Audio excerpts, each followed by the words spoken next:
Let us now look at the environmental factors that affect Arctic plants. Here the parameters are given and what are their effects are given on the right hand side. We know Arctic has low winter temperature, so this affects all parts of the terrestrial plants.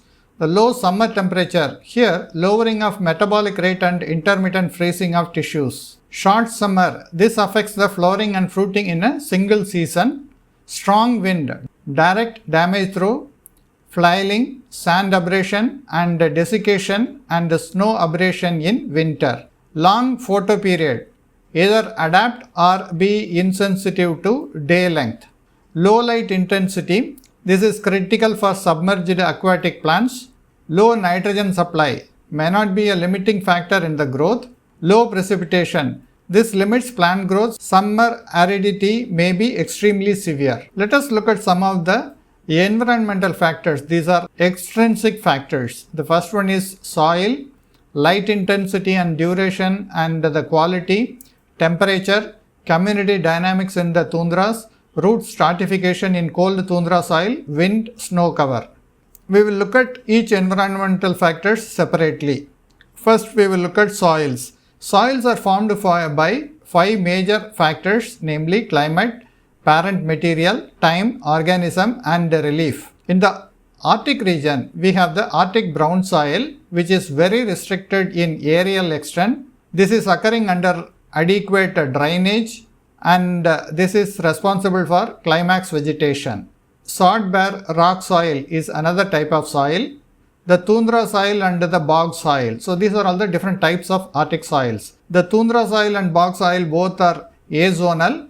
The dominant process operating in the tundra soil is a type of glaciation at low temperatures. In both Arctic and alpine tundras, soil formation results from pedologic as well as cryopedologic processes, that is frost phenomena. How the soils get nutrients? We will look at the organic matter decomposition.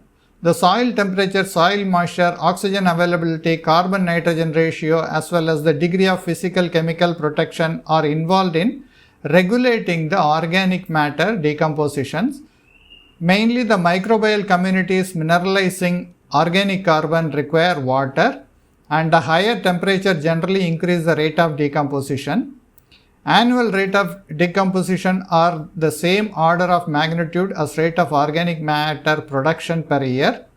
Subsurface active layer and permafrost sample shows similar short and long range carbon losses. Active layer carbon loss variations are very best explained by dry bulk density, that is soil compactation. The next one is the soil nutrient, which is the role of nitrogen. The low level of plant growth in Arctic have been attributed to low level of soil nitrogen because there we have very less amount of nitrogen. That's the reason the plant growth is not very high, similar to the temperate or other regions. The nitrogen deficiency results from low bacterial activity due both to low temperature and low nutrient supply because the microorganisms are very less in the Arctic soil, so they don't produce enough nitrogen for the plant to grow. The nitrogen level of plant grown in cold soils were equal to or greater than the nitrogen level of control plants grown in warmer soils. The low temperature reduced the assimilation of nitrogen into organic compounds, probably nucleoproteins and their derivatives, regardless of the form of nitrogen supplied, whether it is supplied in the form of nitrate, ammonium nitrate or organic nitrogen. Boron and certain other elements augment the yield of plants grown in the cold soil. So these are all the things related to the role of nitrogen in the soil nutrient for plant growth. Next one is light intensity, duration and quality. So the solar radiation not only affects soil and air temperature, it also affects humidity and soil moisture. So the solar radiation in the Arctic region affects many things. For example, it affects the soil and air temperature. It also affects humidity, soil moisture and also the energy flow within the ecosystem. Because when there is enough sunlight, then only the photosynthesis takes place. When the photosynthesis takes place, the animals which thrive on plants can also survive effectively. So solar energy directly affects the plant, which directly affects the growth of animals in that region.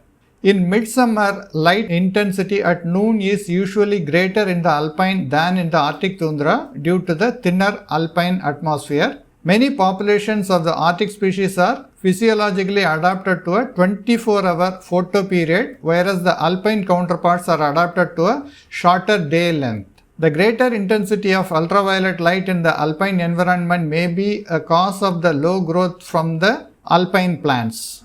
Let us move on to another environmental extrinsic factor, temperature. The mean summer air temperature frequently just above 0 degrees C or near the lower important point for many metabolic processes. Acceleration of physiological process by a temperature increase is greater at low temperatures. So plants are adapted by their caspitose, that is growing in cluster or tufts or low growth form, to take advantage of the more favorable temperature that prevail near the ground. Diurnal temperature, that is the difference between the maximum and the minimum temperature of the day extremes, are highly possible in the Arctic region. Temperature regimes in the microenvironment on north and south facing slopes are quite different, leading to diversity of plant communities. This is a very crucial one, because if the slope on which the plant grows is east and west, then at least they will get some amount of sunlight. But if they are in the slopes of north and south, that affects the growth of the plant dramatically. Next one is leaf and air temperature. The most of the tundra plants are small in size, that is 6 to 8 centimeter in height. The above ground parts permit metabolic process to proceed more rapidly due to considerably higher temperatures that prevail in the lower part of the soil microenvironment. Measurement of leaf and air temperature 1 centimeter above the ground showed that the temperature differences were less during the period of mist or cloud. In early September, with short periods of darkness, leaf temperature fell 1 degree centigrade below the air temperature. Temperature is the most important factor controlling flowering. Flowers of many species open at minimal air temperature of 3 to 8 degrees centigrade, with mass opening of flowers at 5 to 12 degrees centigrade. Tundra plants can also withstand sudden drops in temperature to levels below freezing, often with little or no ill effect. Let us look at the temperature relations and phenology in Greenland plants. Floral organs in many Greenland, that is more the northern distribution species, take 2 years to develop. Floral initiation in the first year and floral expansion within the buds in the second summer happens. These species have adapted to burst into flower and vegetative growth as soon as spring temperatures permit. The formation of floral organs in the Arctic may be included by low temperature thermoperiodical adaptations. Phenology has implications for plant pollinator interactions, herbivory, productivity, and carbon and energy balances.